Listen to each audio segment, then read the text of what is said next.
So, hello, internet family. It's Karen again. I'm going to try and do the second part of my history in Watchtower. We ended with high school, but I just want to head back there a little bit. I know a lot of people say that high school was not fun for them, but high school was fun for me. I thoroughly enjoyed my high school time.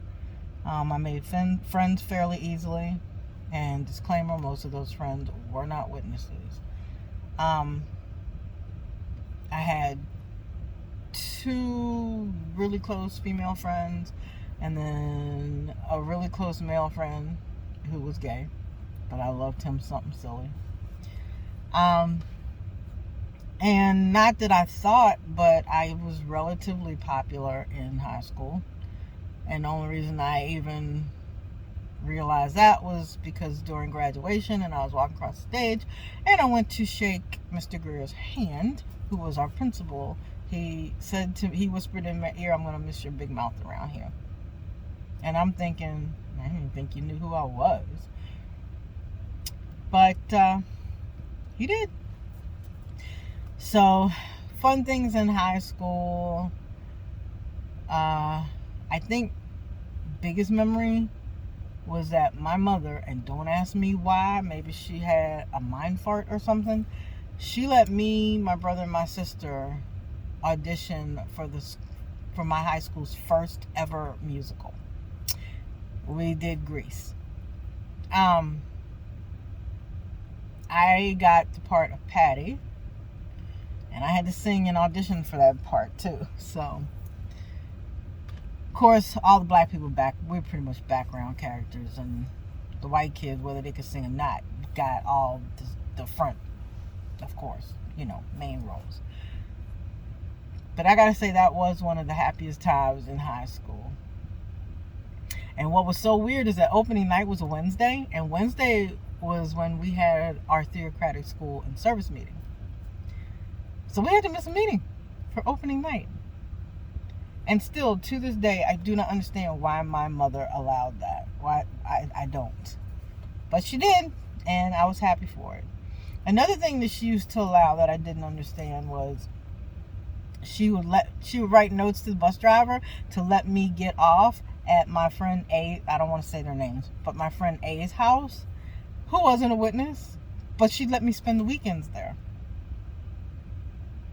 And again, I don't understand why she allowed that. And this happened several times. It wasn't like this is a one-time thing. This happened a lot. Another memory from that time period in my life, and this isn't a good one, was that I always was fascinated with horror films, special effects, makeup. And I just really, really, really, really, really, really wanted to become a special effects makeup artist. I wanted to create monsters and aliens and all that stuff. That's what I wanted to do for a career. Okay, mind you, I had a three-pronged career path in my head. I wanted to go to college. I wanted to get a law degree and become a lawyer. But then set that aside for a little while and then go to Quantico and learn to become a profiler. And then I wanted to be a special effects makeup artist. I figured I'd do the makeup thing, for a while and then go to my profiling and law. So anyway, we all know that didn't happen because I think I talked about the meeting with the school counselor in college and all that, but that didn't happen. But on the makeup thing, I had actually wrote one of the premier makeup artists and special effects artists in Hollywood. He did a lot of the makeup for Star Trek. So I wrote him and asked him, what would I need to do in order to have this career and to be able to do this? Thinking, of course, I'm not going to hear from him. I'll never hear from him. He wrote me back. And I remember the letter because it was written on what looked like newsprint. So weird. But anyway, he wrote me back and he told me that if I was willing to come out to move out to California when I graduated high school, or when I turned 18, he would be willing to apprentice me and help me get started. Showed the letter to my mom, and of course, what was her response? Oh, she didn't say no. She said, oh, that's interesting. Why don't you talk to Brother Jay? Just, see what he says about it. Well, I did that. I went to the elder like she said. And by the time he finished with me, yeah, I decided, oh, that's not a good idea. Maybe I shouldn't do that. And that is a decision that I regret to this day. It is also one of the things that I still have a lot of anger about. A lot of anger. Not that anger helps me, but, what's done is done, can't change the past. So, moving along, one of my friends in school, who was my best friend, who I used to hang with all the time, and when I say hang with, she had her license, and we would just go off, Well, after graduation, I was given the ultimatum by my mom that you either bring her in the truth or you cut the friendship off. Well, I wasn't getting rid of that friendship. Because I didn't have friends like that in the truth. You know what I mean. So, I did as told. I studied with her. She came in. And that's history. We both became pioneers together. And of course, now that I'm not active anymore and moved all the way across country, that friendship is really practically non-existent now. So getting to where I was going to skip over a lot, because there are other things I'd like to talk about, but I'll make separate little videos for those, like, the first judicial committee I ever went in, and it wasn't me because I hadn't done anything, but it's very interesting when I'll make a video on that. My time moving to Florida and being in a congregation of very wealthy witnesses. Oh my Lord. That is going to be a video in itself because that was crazy town. But anyway, coming to where I started having my doubts. It happened, like I said, it wasn't any big deal like some other people. I had signed up to take some classes at the University of Maryland, but it was online classes anyway. And how I even got to that point where I was taking college class, that is, again, I'll be here for 5 hours if I go into everything in detail. But anyway, I was doing that. And you know how sometimes when you're studying, you just put stuff on to listen to and just to have some background noise. So I was doing that, and as I was writing this paper, I had a documentary on in the background about People's Temple. That's the whole Jim Jones thing. And as there was a scene, he was up on the pulpit and he was talking, and as I'm listening to the stuff that he's saying, I'm thinking, man, all you have to do is just, change the name of God to Jehovah and I could be at the kingdom hall. And it was almost like electricity went through my body, and I got slapped in the face, and I thought, because I knew the People's Temple, that they were basically a cult, and the thought popped into my head, oh my God, I'm in a cult. Literally, those words went in my brain, and it was almost like I had a panic attack, because I'm thinking they're teaching the same things as these other groups. Oh my God. So that for me just started that cascade of trying to learn more. So I went online, basically to YouTube, and started looking up Jehovah's Witnesses. I just put in Jehovah's Witnesses. I didn't put in X or anything like that, just Jehovah's Witnesses.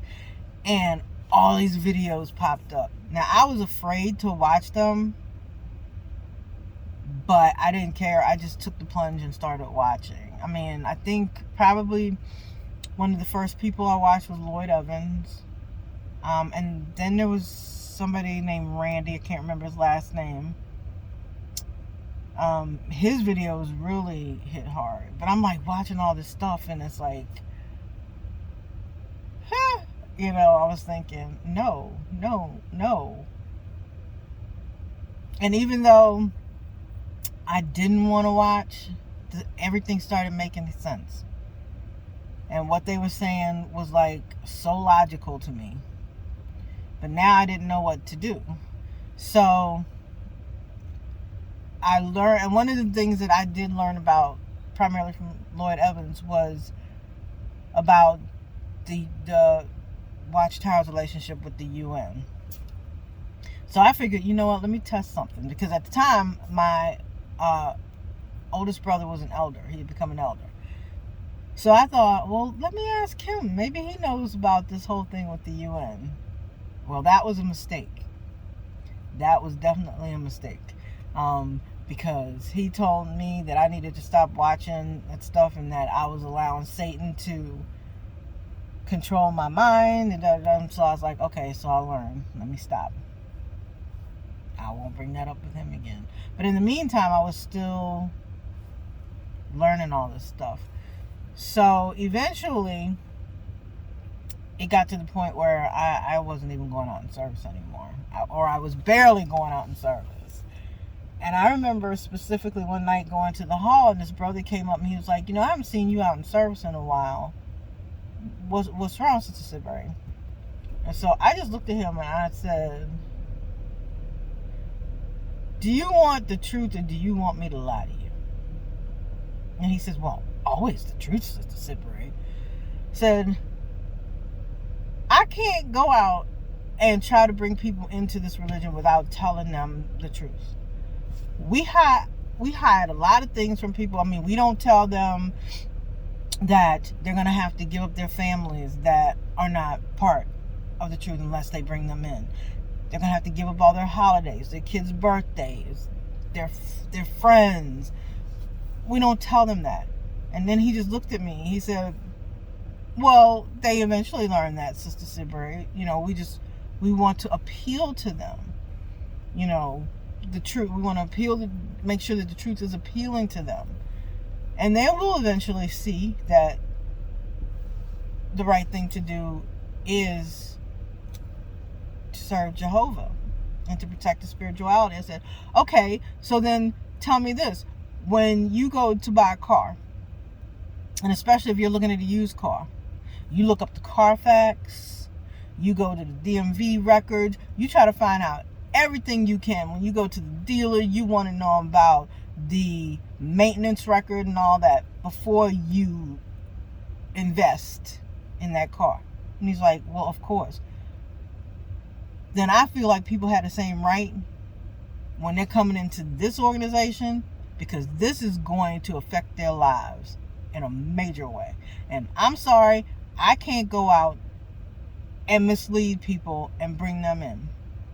Now, mind you, at the time, I was also thinking about another girl I had studied with who came in and got baptized, but she didn't realize how she was going to have to be with her family, more standoffish with her family.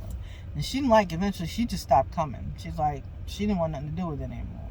Because for her, I think she was on the spectrum. But back then, you didn't hear a lot of talk about people on the spectrum. And her family was everything to her. So she eventually stopped coming. So I told her brother that. And after I had that conversation with him, I didn't go out in service at all anymore. So that was like my first step out the door. Then it was like coming to the meetings. I wasn't like that first person in the Kingdom Hall so that you could associate and welcome people in. Nope. I would come to the meetings, but I would come late enough so where they were just getting ready to stand up to start the song. And I was like one of the first ones out the door. I would leave like right when they said amen at that prayer. I was out that door because I didn't want to have anything to do with anybody. I didn't want to have to talk to anybody. I didn't want to have to explain. Now, the time I remember my last meeting, and don't ask me, it was like I'm sitting in the Kingdom Hall. It was a Sunday. And I was sitting in the back row because I started sitting in the back because I just did not feel like being up front. I remember looking around, looking at all the people and how, I don't know, to me they just looked like a bunch of automatons just sitting there, shaking their head in agreement with what was coming off the platform and smiling. And I'm like, okay, yeah, no. And I had the eeriest feeling. And then one of the elders, right after the brother finished with the opening prayer, locked the door. Which was weird because they never locked the doors to the Kingdom Hall. So I panicked. I'm like, oh, no, no. They're going to pass out some Kool-Aid. Because, of course, you know, that whole Jim Jones thing was going in my head. Or they're going to do something else crazy. I need to get the heck up out of here. So I left after the first meeting. I was gone. I didn't stay for the Watchtower study. And that was like the last time that I went to the hall. Well, actually, no. I think I went to the memorial that year. But, no. And in the meantime, I had still been going online. And I had made friends with this couple from California, where I am now. And I told her what was going on, and her husband invited me. You know, they were like, if you can do it, if you move out here, we'll give you a place to stay until you can get on your feet, get yourself established. So I did it. Enlisted some people that I worked with. They came, helped me pack up my car, get my stuff together, and I moved out to California. And I know some people are like, so why'd you move so far away? I moved because I lived in a very small town in Maryland, and it was like everybody was witnesses, and I wanted to get away from them. I just didn't, because I wanted nothing to do with it anymore. I didn't tell them that I was walking away. I just did. I walked out that door and that was it. And I know some people think, well, you should disassociate, officially write a letter. But see, my thought was this. If I do that, then I am telling them, yes, you have control over my life. Yes, you tell me what to do. And yes, I'm going to acquiesce to this organization. And I wasn't doing that. Mind you, that was one of the things. I rarely ever got counsel, but if there was one thing that I got talked to about several times, was that I did not know how to be in submission to the brothers. So I guess that came into play. I ain't writing you nothing. It's none of your business. I'm done. I'm gone. So I wasn't giving them that. And that was back in 2012. And I've been out since 2012. I haven't been back to a Kingdom Hall since then. And even though I'm not, I see some other witnesses and they are successful and they have careers, they've gone to school. Now, I tried to go to school, but when I saw that money piling up, I quit. And even with the amount of loans that I have now, I've never had a job making significant enough money to really live comfortably. I mean, even now, I make less than $50,000 a year before taxes. So imagine after taxes what I'm trying to live on. And my rent is 50% of that. So that's why I never really wanted to do my story, because I see these other witnesses and how successful they are and how their lives go, ex-witnesses, and how their lives are going, and I feel like a failure because that isn't me. And I don't have this illustrious story that I can tell people about how things have went so great for me. I'm surviving. Didn't slit my own throat. But, you know, I'm surviving. I wouldn't say thriving, but I am surviving. Now, with that being said, would I ever go back? No. Because if there's one gift that I have, having left that organization, it is the ability to think for myself and make my own decisions. Whether they're good ones or bad ones, they're mine. And also, I am not living to constantly please other people. Although, that still affects me, that people-pleasing thing, because that was so ingrained into me after being a witness for almost 40 years. It's still there, and I still have to fight that. But the main thing is being able to think for myself. I can learn about different cultures, different religions, different mythologies without feeling guilty. I can watch my horror movies without feeling guilty.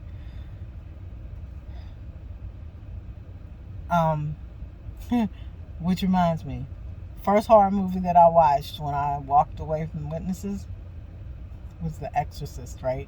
Because, they had us so scared of that movie.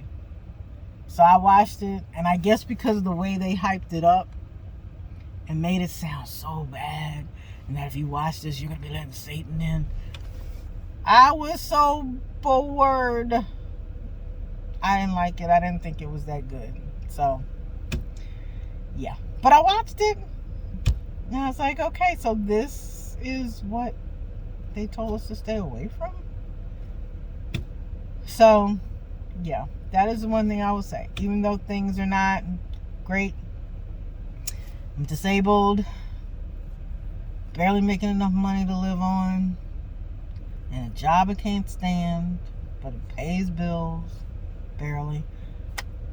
I would not go back, because I will not give up my free will and my freedom of thought for the comfort of being in that organization. So, that's kind of my history in the witness. And I know it's a lot of details left out. I'll try and make videos about specific little things that'll fill in a lot of the blanks in the history. But I want to thank you guys for coming back and watching. Sorry I forgot to post last week. I've been learning AI, and so that's been taking up a lot of the tiny bit of free time that I have, because my schedule here at work is 10:30 to 7. It's like, and then adding time for commutes, I don't have a lot of time to do anything. It's like, by the time I get home, I feed my cat, play with him for about 20 minutes, and then it's time to go to bed. I hate this schedule, but right now I am stuck. And with Trump effing up the world so much, it'll probably be like this until I pass away from this mortal plane. So anyway, you guys I hope you enjoyed your week.